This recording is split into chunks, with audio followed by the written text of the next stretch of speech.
Welcome back to the deep dive, where we take the source material and, well, we distill it down to give you that shortcut to being genuinely well-informed. And today we're diving into something that feels, honestly, a little counterintuitive in the world of learning. We're talking about silence. This deep dive is all about a pretty radical approach to language acquisition, specifically mastering English by really emphasizing quiet internal focus.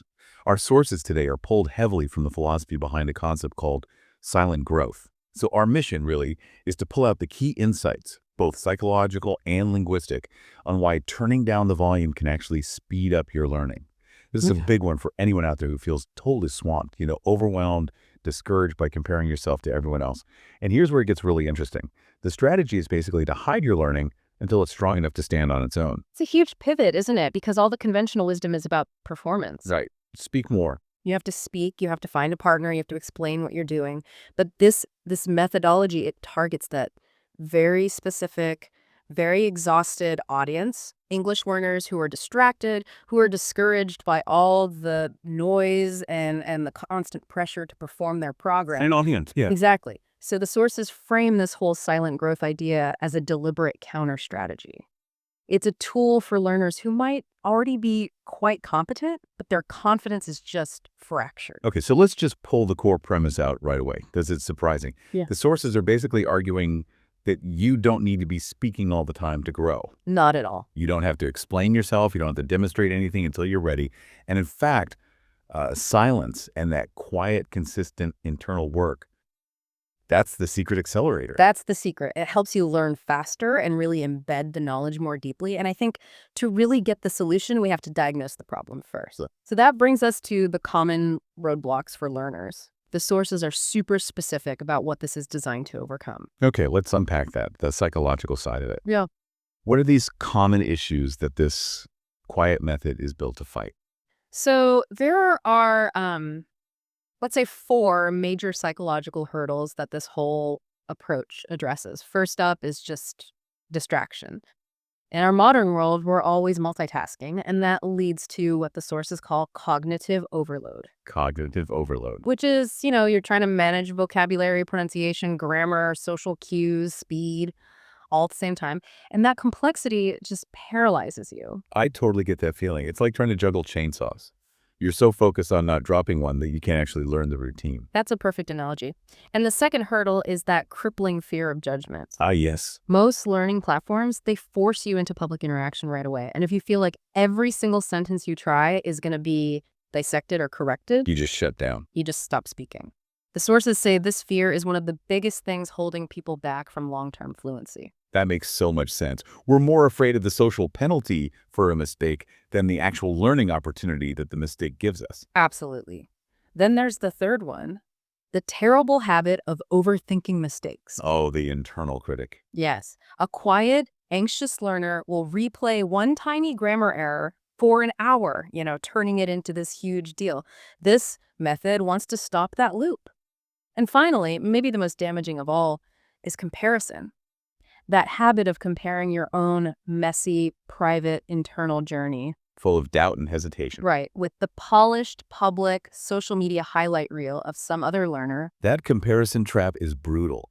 You see someone online, they sound flawless, and you immediately feel like your 6 months of quiet work meant nothing. The sources have a name for that. They call it the performance treadmill. And this whole methodology is about telling you to just step right off it. Okay, so if the goal is to tackle all that anxiety and pressure, the learning environment itself has to be, well, radically different.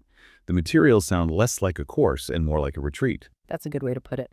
They describe the experience as a soft, reflective monologue, almost a whisper. It's intentionally not for your busy commute. It's meant for a peaceful moment late at night or really early in the morning when everything just feels still. So it's designed to be this calm, reassuring voice when your brain is otherwise quiet. You're creating a really low-stakes environment. I love the analogy of learning to drive.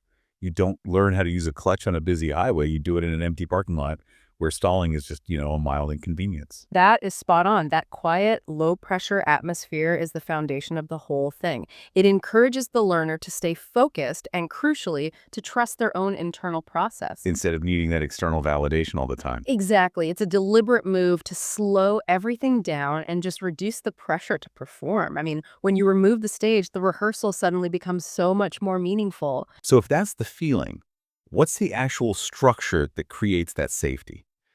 This takes us right to the core philosophy here, the power of self-focus. Why is looking inward considered so much more powerful than, explaining yourself to everyone? This is where we get to what the sources call the anti-performative model. Okay. It really champions that quiet, consistent, daily practice of your own private journey.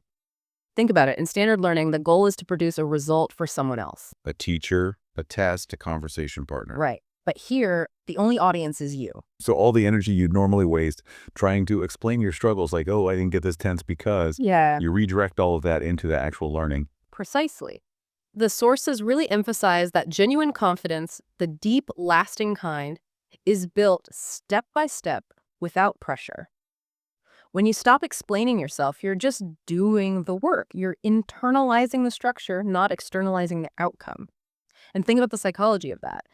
If you practice in silence for 2 weeks and nobody knows, you've eliminated the pressure of having to explain why you didn't improve as fast as someone expected. You take away the fear of failure because failure becomes a private event. It's just for you. And the vocabulary they use reinforces that focus. It's like a set of affirmations. The core words are things like focus, silence, practice, quiet, confidence, and progress. So those 6 words aren't just themes, they're the actionable architecture of the whole method. They're grounding principles. Yeah. And the result of all this is a much more resilient kind of confidence. Growth happens internally without the constant threat of some external metric deflating you. If the only person judging you is you, and you're learning to be self-compassionate, the growth just sustains itself. You've removed the biggest reason for burnout. All that outside noise. I see the theory, I get the philosophy, but Mm. how does that actually help with word retention? How does it make you fluent? This brings us to the linguistic architecture. What are the specific structures that make this practice effective? Right, so now we're moving from the psychological why to the structural how. The content itself is just meticulously simplified. It's all about using simple, slow, and gentle English. And the sentences are short and clear, right? They're not trying to impress you with complexity. They're trying Yeah. to build a foundation. Exactly. It's all about comprehension without creating that cognitive overload we talked about. The sources also point out the intentional use of common English learning vocabulary. Like what? Words like improve, mistake, process, journey. This isn't just filler, it's targeted repetition. It keeps the content hyper-relevant to what the learner is actually doing, so you're reinforcing the language and the mindset at the same time. So the words you're learning are directly about the action you're performing. That's it. And the method itself, the pedagogy, suggests this material is great for just passive listening, but it's also perfect for active stuff like shadowing or repeating aloud. Okay, just for anyone listening who might not know the jargon, can you quickly explain what shadowing is in this context? Of course, shadowing is basically repeating what you hear almost at the same time, like an echo. You try to match the speaker's intonation, their rhythm. Which is usually really hard. It is. But because this material is so slow and gentle, it makes shadowing, which is normally a high-focus technique, feel accessible and even relaxing. You can focus on just the sounds because the meaning is already so simple. Now here's the technical detail that I found fascinating. The source material talks about the exclusive, almost obsessive use of the present simple tense. Why that specific tense? Why is it so effective at lowering anxiety? This is such a critical piece of the puzzle. The present simple is the linguistic anchor of this whole thing.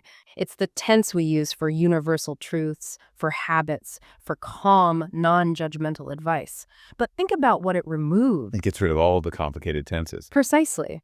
The second you bring in the past perfect continuous or, the future conditional, you're forcing the learner's brain to do all these complex calculations about time and hypotheticals.